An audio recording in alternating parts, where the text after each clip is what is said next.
Có một sự thật nhiều người ngại thừa nhận, sau vài năm chung sống, chuyện chăn gối không còn nồng nhiệt như thuở ban đầu. Không phải vì hết yêu, mà vì quen thuộc quá mức. Quen đến mức những cái chạm không còn khiến tim đập nhanh. Quen đến mức gần nhau, nhưng cảm xúc lại hờ hững. Và khi sự hờ hững kéo dài, khoảng cách bắt đầu xuất hiện. Nhưng thăng hoa không phải là điều xa xỉ. Nó đến từ cách hai người chủ động làm mới cảm xúc, làm mới cách gần nhau. Và trong đó, tư thế không chỉ là sự sắp xếp cơ thể, mà là cách hai tâm hồn chọn kết nối với nhau. Thứ nhất, tư thế đối diện trực tiếp luôn mang đến cảm giác mãnh liệt nhất. Trong đời sống vợ chồng, có những khoảnh khắc khiến người ta nhận ra rằng mình vẫn còn yêu sâu đậm như thuở ban đầu. Không phải vì những điều quá táo bạo, không phải vì sự mới lạ ồn ào, mà vì một điều rất giản dị, được nhìn thẳng vào mắt người mình yêu khi gần gũi. Tư thế đối diện trực tiếp luôn mang đến cảm giác mãnh liệt nhất, bởi nó không cho phép hai người trốn tránh cảm xúc. Ở đó, mọi rung động đều hiện rõ qua ánh mắt, qua hơi thở, qua từng cái chạm đầy ý thức. Khi hai cơ thể đối diện, khoảng cách gần như bằng không, bạn không chỉ cảm nhận làn da, mà còn cảm nhận nhịp tim đang đập rất gần mình. Ánh mắt lúc ấy không còn là ánh nhìn vô tình như ban ngày bận rộn, nó là ánh nhìn sâu, chậm và đầy tập trung. Người đàn ông có thể thấy sự dịu dàng hoặc khát khao trong đôi mắt người phụ nữ. Người phụ nữ có thể nhìn thấy sự trân trọng, sự say mê của người đàn ông dành cho mình. Chính sự thấy ấy tạo nên cường độ cảm xúc mạnh mẽ hơn bất kỳ điều gì khác. Tư thế đối diện trực tiếp giống như một lời khẳng định, anh ở đây vì em ở đây vì anh. Không có khoảng cách lưng quay về nhau, không có sự vội vàng, chỉ có hai con người đang thật sự hiện diện cho nhau. Trong thế giới đầy tiếng ồn và sao nhãng, việc được ai đó nhìn mình bằng tất cả sự chú ý là điều vô cùng quý giá. Và trong khoảnh khắc ấy, người phụ nữ cảm thấy mình được khao khát, người đàn ông cảm thấy mình được đón nhận. Điều làm nên sự mãnh liệt của tư thế này không nằm ở chuyển động, mà nằm ở cảm xúc. Khi hai người nhìn nhau đủ lâu, họ có thể đọc được những điều không nói thành lời. Một chút e thẹn, một chút mong chờ, một chút dạo dực, tất cả hòa quyện lại thành dòng cảm xúc dâng cao. Cảm giác ấy khác hẳn với sự quen thuộc hàng ngày. Nó khiến cả hai nhận ra rằng sau bao năm tháng, người trước mặt vẫn còn có thể làm tim mình rung động. Đối diện còn tạo ra sự bình đẳng trong kết nối. Không ai ở vị trí cao hơn, không ai bị che khuất. Hai người ở cùng một tầm nhìn, cùng một nhịp thở. Sự bình đẳng ấy khiến người phụ nữ cảm thấy an toàn và được tôn trọng. Khi phụ nữ cảm thấy an toàn, họ dễ mở lòng hơn, dễ thể hiện cảm xúc thật hơn. Còn với đàn ông, khi nhìn thấy người phụ nữ của mình thoải mái và tin tưởng, anh ấy sẽ càng thêm tự tin và chủ động thể hiện tình cảm. Có một điều rất đặc biệt ở tư thế này, nó khơi gợi ký ức. Rất nhiều cặp vợ chồng chia sẻ rằng khi họ nhìn vào mắt nhau trong lúc gần gũi, họ bất chợt nhớ về những ngày đầu yêu. Nhớ lần đầu nắm tay, lần đầu hôn nhẹ, lần đầu tim đập nhanh chỉ vì đứng gần nhau. Ký ức ấy không biến mất, nó chỉ ngủ quên dưới lớp bụi của thời gian và trách nhiệm. Và khi hai người đối diện thật gần, ký ức ấy được đánh thức. Sự mãnh liệt còn đến từ việc không thể che giấu cảm xúc. Khi quay lưng, người ta có thể giấu đi ánh mắt lơ đãng. Nhưng khi đối diện, mọi thay đổi nhỏ nhất trên gương mặt đều được nhìn thấy. Điều đó đòi hỏi sự chân thành. Nếu còn yêu, ánh mắt sẽ nói thay tất cả. Nếu còn khao khát, cơ thể sẽ tự nhiên phản hồi. Và chính sự chân thật ấy làm nên sự thăng hoa sâu sắc hơn bất kỳ kỹ thuật nào. Tư thế đối diện cũng cho phép những cái chạm trở nên ý nghĩa hơn. Một bàn tay đặt lên má, một ngón tay lướt nhẹ trên bờ vai, một cái ôm siết chặt, tất cả đều diễn ra trong tầm mắt của nhau. Khi bạn thấy người kia khẽ nhắm mắt vì cảm xúc, bạn biết mình đang chạm đúng nơi trái tim họ rung động. Khi bạn nghe hơi thở họ thay đổi, bạn hiểu rằng mình đang được đón nhận. Sự phản hồi trực tiếp ấy khiến cảm xúc tăng lên từng nhịp. Với những cặp đôi đã lâu năm, tư thế đối diện là cách mạnh mẽ nhất để phá vỡ sự nhàm chán. Bởi nhàm chán thường đến từ việc làm mọi thứ theo thói quen. Nhưng khi nhìn vào mắt nhau, không ai có thể làm theo thói quen một cách vô hồn. Ánh mắt buộc ta phải chú ý, phải cảm nhận, phải thật sự hiện diện. Và chính sự hiện diện trọn vẹn ấy làm sống lại lửa yêu. Tuy nhiên, để tư thế này thực sự mãnh liệt, cần có sự chuẩn bị về cảm xúc. Đừng bắt đầu bằng sự vội vàng. Hãy để ánh mắt gặp nhau trước. Hãy để những cái chạm diễn ra chậm rãi. Hãy để hai người có vài phút chỉ để ôm nhau và cảm nhận nhịp tim. Khi tâm trí đã lắng xuống và tập trung vào nhau, sự thăng hoa sẽ đến tự nhiên. Một yếu tố quan trọng khác là lời nói.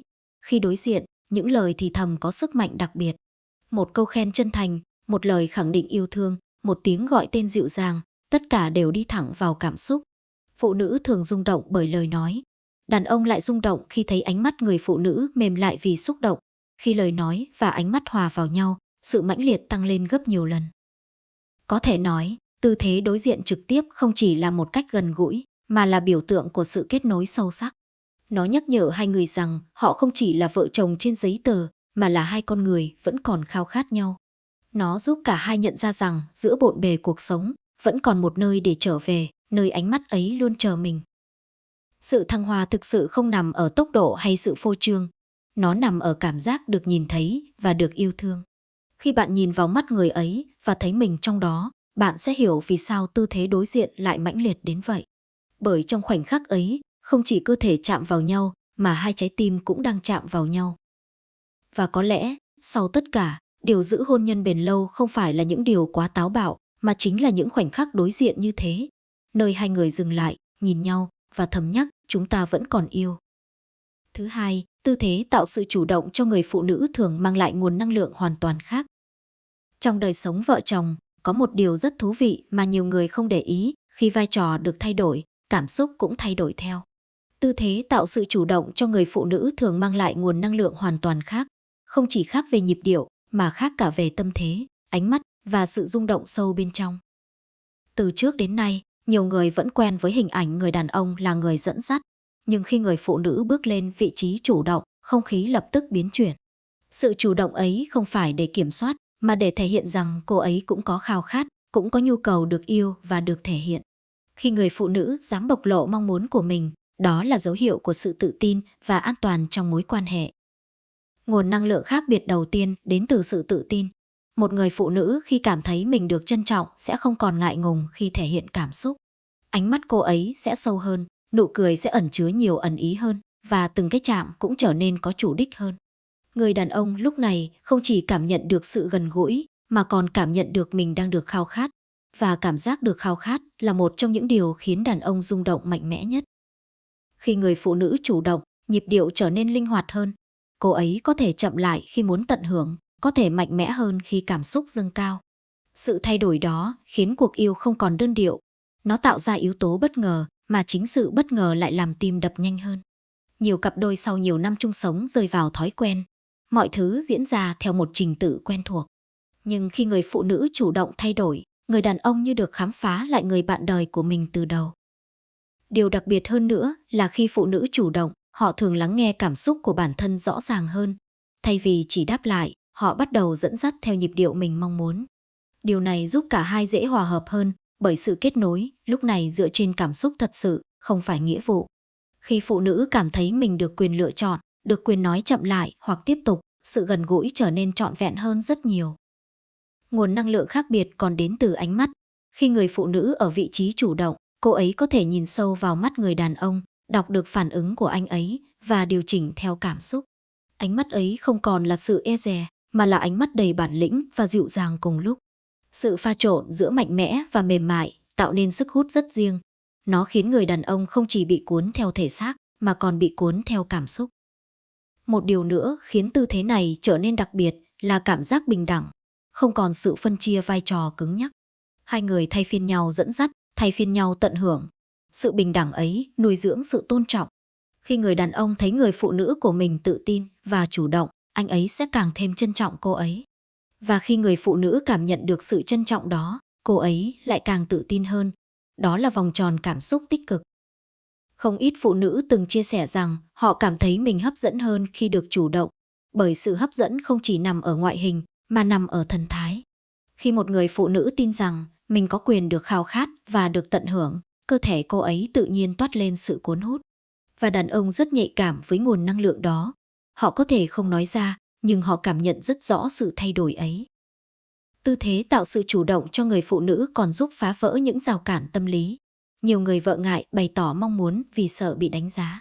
Nhưng khi dám bước qua nỗi sợ ấy, họ nhận ra rằng người đàn ông của mình thực ra lại rất trân trọng sự chủ động đó.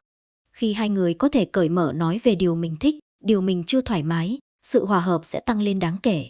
Thăng hoa không đến từ việc cố gắng làm theo khuôn mẫu, mà đến từ sự chân thật. Nguồn năng lượng khác còn đến từ sự tin tưởng. Để một người phụ nữ thật sự chủ động, cô ấy cần cảm thấy an toàn. An toàn rằng mình sẽ không bị phán xét. an toàn rằng mình được yêu vì con người thật của mình. Và khi sự an toàn ấy tồn tại, cảm xúc sẽ dâng lên mạnh mẽ hơn rất nhiều. Sự chủ động lúc này không phải là sự cố gắng, mà là phản ứng tự nhiên của một trái tim đang được yêu thương đúng cách. Có một khía cạnh sâu hơn, khi người phụ nữ chủ động, cô ấy đang gửi đi thông điệp rằng mình muốn gắn kết, muốn duy trì lửa yêu. Điều đó làm người đàn ông cảm thấy được khích lệ. Trong nhiều mối quan hệ, đàn ông thường là người khởi xướng nhiều hơn. Khi vai trò ấy được chia sẻ, áp lực cũng giảm đi. Cả hai đều có cơ hội thể hiện tình cảm theo cách riêng. Tuy nhiên, điều quan trọng nhất vẫn là sự tinh tế. Sự chủ động không đồng nghĩa với vội vàng hay áp đặt. Nó là sự dẫn dắt mềm mại, là cách thể hiện mong muốn nhưng vẫn lắng nghe phản hồi từ đối phương. Khi cả hai cùng nhạy cảm với cảm xúc của nhau, mọi chuyển động đều trở nên hài hòa. Sự khác biệt của tư thế này không nằm ở hình thức bên ngoài, mà ở nguồn năng lượng bên trong. Nó là năng lượng của sự tự tin, của khát khao được yêu và được tận hưởng. Nó là năng lượng của người phụ nữ biết mình xứng đáng với sự trân trọng. Và khi nguồn năng lượng ấy lan tỏa, người đàn ông sẽ đáp lại bằng sự say mê và nâng niu. Sau tất cả, điều khiến một cuộc hôn nhân bền lâu không chỉ là trách nhiệm, mà còn là cảm giác vẫn còn bị cuốn hút bởi nhau. Tư thế tạo sự chủ động cho người phụ nữ chính là một cách để làm mới sự cuốn hút ấy. Nó nhắc nhở rằng người phụ nữ không chỉ là người giữ lửa gia đình, mà còn là người giữ lửa đam mê. Khi cô ấy tự tin bước lên phía trước, khi ánh mắt cô ấy đầy bản lĩnh và yêu thương, khi từng cái chạm mang theo mong muốn thật sự, nguồn năng lượng tỏa ra sẽ hoàn toàn khác, mạnh mẽ hơn, sâu sắc hơn và đáng nhớ hơn. Bởi trong khoảnh khắc ấy, không chỉ là sự gần gũi thể xác, mà là sự gặp gỡ của hai con người đang chọn yêu nhau thêm một lần nữa. Thứ ba, tư thế từ phía sau lại mang sắc thái mạnh mẽ và đam mê hơn. Trong đời sống vợ chồng, mỗi cách gần gũi đều mang một màu sắc riêng, có kiểu dịu dàng như một bản nhạc chậm, có kiểu sâu lắng như một cái ôm thật lâu không muốn rời. Và cũng có những khoảnh khắc mang sắc thái mạnh mẽ, bùng nổ hơn, nơi cảm xúc được đẩy lên cao, nơi đam mê được thể hiện rõ ràng và trực diện. Tư thế từ phía sau thường mang nguồn năng lượng như vậy, mạnh mẽ, quyết liệt và đầy bản năng. Sự mạnh mẽ ở đây không đơn thuần là nhịp điệu, mà là cảm giác được bao trọn. Khi một người đàn ông đứng phía sau, người phụ nữ mình yêu, vòng tay anh ấy tạo nên một cảm giác vừa bảo vệ vừa chiếm hữu. Đó là sự chiếm hữu trong yêu thương, không phải áp đặt, mà là cảm giác em thuộc về anh và anh đang ở đây. Với nhiều phụ nữ, cảm giác được bao bọc ấy mang lại sự an tâm sâu sắc. Khi cảm thấy an toàn, họ dễ buông lỏng cơ thể và cảm xúc hơn để mặc cho đam mê dẫn lối. Sắc thái đam mê của tư thế này còn nằm ở sự bộc lộ bản năng. Nếu những kiểu gần gũi đối diện thiên về ánh mắt và lời nói, thì từ phía sau lại thiên về cảm nhận cơ thể và nhịp thở. Nó ít lời hơn, nhưng nhịp tim lại rõ ràng hơn. Sự tiếp xúc da thịt trở nên trực tiếp, mạnh mẽ, khiến cảm xúc được kích hoạt nhanh chóng. Nhiều cặp đôi chia sẻ rằng họ cảm nhận được sự bùng nổ cảm xúc rõ rệt hơn khi thay đổi sang cách gần gũi này. Một điều thú vị là khi không nhìn thấy ánh mắt nhau, các giác quan khác lại trở nên nhạy bén hơn. Người phụ nữ có thể tập trung vào cảm giác, vào hơi thở nóng ấm phía sau, vào vòng tay siết nhẹ quanh mình. Người đàn ông cũng cảm nhận rõ sự phản hồi qua từng chuyển động, qua nhịp thở thay đổi. Sự nhạy cảm ấy khiến cuộc yêu trở nên sâu sắc theo một cách khác, ít lời nhưng đầy tín hiệu. Tư thế này cũng mang trong nó yếu tố bất ngờ. Sự bất ngờ luôn là gia vị quan trọng trong đời sống hôn nhân. Khi hai người đã quá quen thuộc với nhau, chỉ một thay đổi nhỏ trong cách tiếp cận cũng đủ khiến cảm xúc dâng lên. Một cái ôm từ phía sau khi người phụ nữ đang đứng trước gương, một vòng tay siết nhẹ khi cô ấy không ngờ tới. Những khoảnh khắc như thế khiến tim đập nhanh hơn, tạo nên cảm giác mới mẻ giữa những ngày tưởng chừng lặp lại. Tuy nhiên, đam mê không đồng nghĩa với vội vàng. Điều làm nên sức hút của tư thế này chính là sự kiểm soát nhịp điệu, mạnh mẽ nhưng không thô bạo, quyết liệt nhưng vẫn tinh tế. Khi người đàn ông biết điều chỉnh theo phản ứng của người phụ nữ, sự kết nối sẽ tăng lên thay vì chỉ dừng ở bản năng. Một bàn tay đặt đúng chỗ, một cái ôm siết vừa đủ, một nhịp điệu thay đổi đúng lúc, tất cả tạo nên sự hòa hợp. Với nhiều phụ nữ, tư thế từ phía sau mang lại cảm giác được khao khát rõ ràng. Không cần nhìn vào mắt, họ vẫn cảm nhận được sự say mê qua cách người đàn ông ôm lấy mình. Sự say mê ấy không cần quá nhiều lời nói, nhưng lại rất thật. Khi một người phụ nữ cảm nhận được mình vẫn hấp dẫn trong mắt người đàn ông của mình, sự tự tin sẽ tăng lên đáng kể. Và sự tự tin ấy lại làm cho cô ấy càng cuốn hút hơn. Ở chiều ngược lại, người đàn ông cũng cảm nhận được sự chủ động đáp lại từ người phụ nữ. Khi cô ấy buông lỏng, Khi cô ấy hòa nhịp thay vì kháng cự, đó là tín hiệu của sự tin tưởng. Sự tin tưởng là nền tảng của mọi đam mê bền vững. Không có tin tưởng, đam mê chỉ là thoáng qua. Có tin tưởng, đam mê trở thành sự gắn kết sâu sắc. Một điểm đáng chú ý nữa là tư thế này cho phép sự gần gũi diễn ra theo nhiều nhịp độ khác nhau. Có thể bắt đầu chậm rãi, như một cách khơi gợi, có thể tăng dần cường độ khi cảm xúc dâng cao. Chính sự linh hoạt đó giúp hai người tìm được nhịp chung phù hợp nhất với mình. Không phải lúc nào cũng cần mạnh mẽ ngay từ đầu. Đôi khi, chính sự tăng dần mới làm nên cao trào trọn vẹn. Tuy nhiên, điều quan trọng nhất vẫn là sự đồng thuận. Đam mê chỉ đẹp khi cả hai đều sẵn sàng. Một cái gật đầu nhẹ, một sự đáp lại tích cực, một tín hiệu bằng ánh mắt trước đó, tất cả đều là những điều cần thiết để đảm bảo rằng sự mạnh mẽ ấy được đón nhận. Khi cả hai cùng mong muốn, sự bùng nổ cảm xúc sẽ trở nên tự nhiên và đầy hứng khởi. Tư thế từ phía sau còn mang ý nghĩa biểu tượng về sự che chở. Trong cuộc sống, người phụ nữ thường phải đối mặt với nhiều áp lực. Khi được người đàn ông ôm từ phía sau, cô ấy có thể cảm nhận được sự bảo vệ vô hình. Cảm giác ấy không chỉ nằm ở khoảnh khắc gần gũi, mà còn lan sang đời sống hàng ngày. Nó nhắc nhở rằng cô ấy không một mình. Sự đam mê của tư thế này cũng có thể được tăng cường bằng những yếu tố nhỏ, một lời thì thầm bên tai, một cái hôn nhẹ lên vai, một nhịp thở gần sát gáy. Những chi tiết ấy không cần phô trương, nhưng đủ để làm cảm xúc rung lên. Khi các giác quan được kích thích đồng thời, sự thăng hoa sẽ đến nhanh và sâu hơn. Tuy vậy, đừng quên rằng mạnh mẽ luôn cần đi kèm với dịu dàng. Sau những phút giây bùng nổ, một cái ôm chặt từ phía sau, một cái hôn lên tóc, một câu nói yêu thương sẽ khiến người phụ nữ cảm thấy được trân trọng chứ không chỉ được khao khát. Chính sự kết hợp giữa đam mê và yêu thương mới làm nên một cuộc yêu trọn vẹn. Trong hôn nhân, điều nguy hiểm nhất không phải là thiếu kỹ thuật, mà là thiếu cảm xúc. Tư thế từ phía sau chỉ thực sự hấp dẫn khi nó xuất phát từ sự mong muốn thật lòng. Khi người đàn ông ôm người phụ nữ bằng tất cả tình cảm, khi người phụ nữ đáp lại bằng sự tin tưởng và hòa nhịp, đam mê sẽ trở thành sợi dây gắn kết, chứ không phải sự bốc đồng thoáng qua. Có thể nói, sắc thái, mạnh mẽ và đam mê của tư thế này là một phần quan trọng trong bức tranh tổng thể của đời sống vợ chồng. Nó mang lại sự mới mẻ, giúp phá vỡ sự đơn điệu, khơi lại cảm giác bị cuốn hút như những ngày đầu.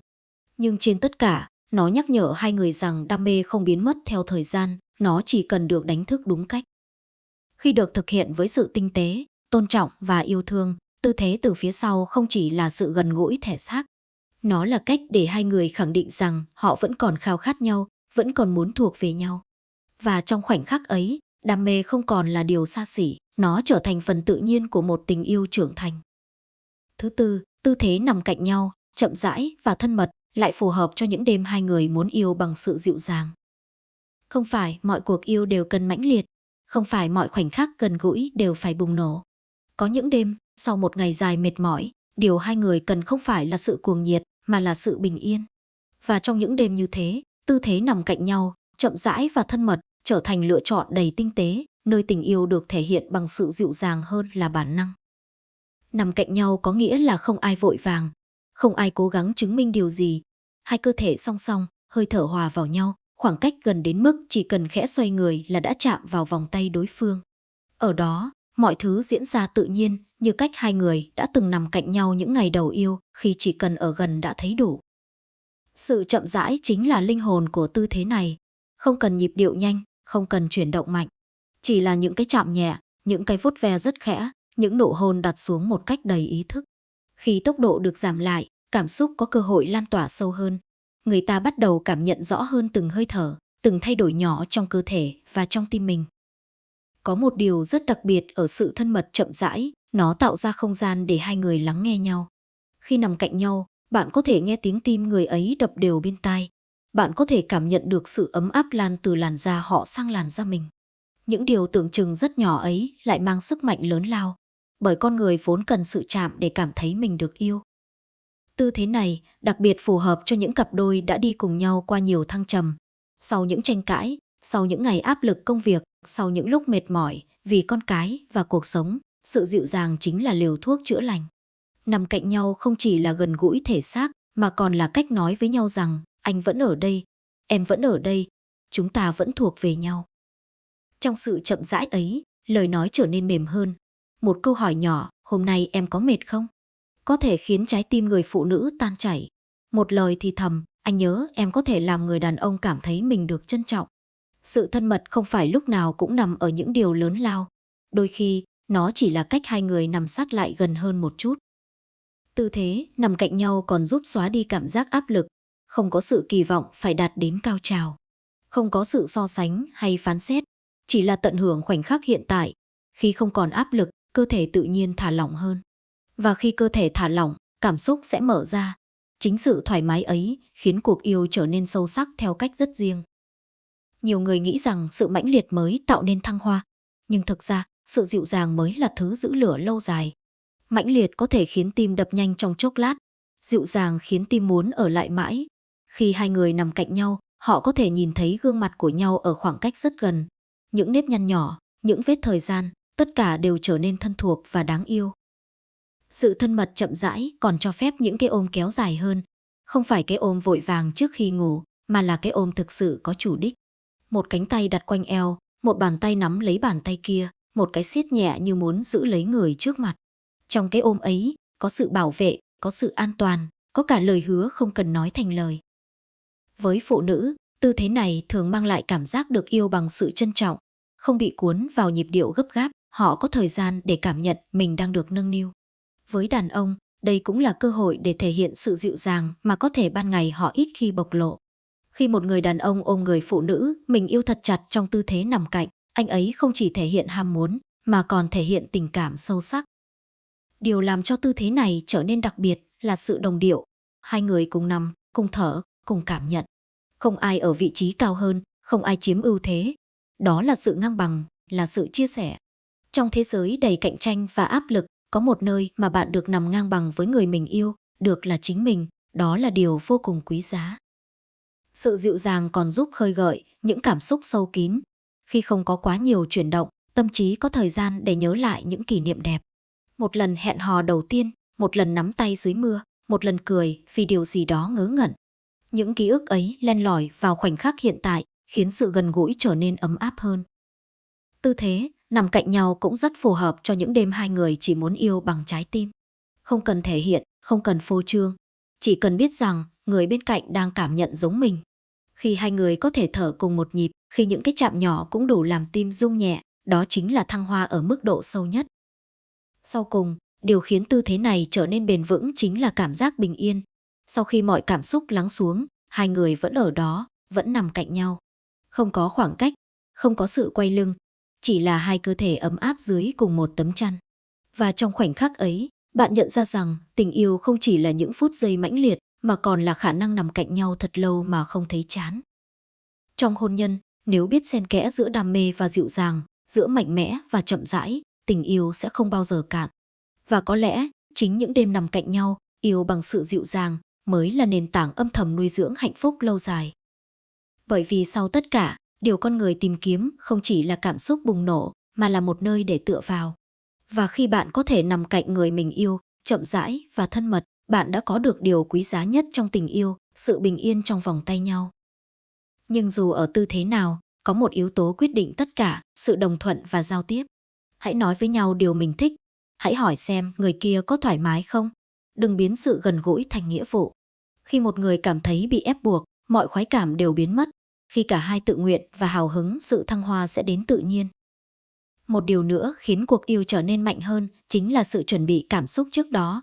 Đừng bắt đầu bằng sự vội vàng. Một tin nhắn gợi nhớ trong ngày, một cái ôm lâu hơn bình thường, một ánh nhìn đầy ẩn ý, chính những điều đó làm tăng sự mong chờ. Khi mong chờ đủ lâu, khoảnh khắc gần nhau sẽ bùng nổ hơn rất nhiều.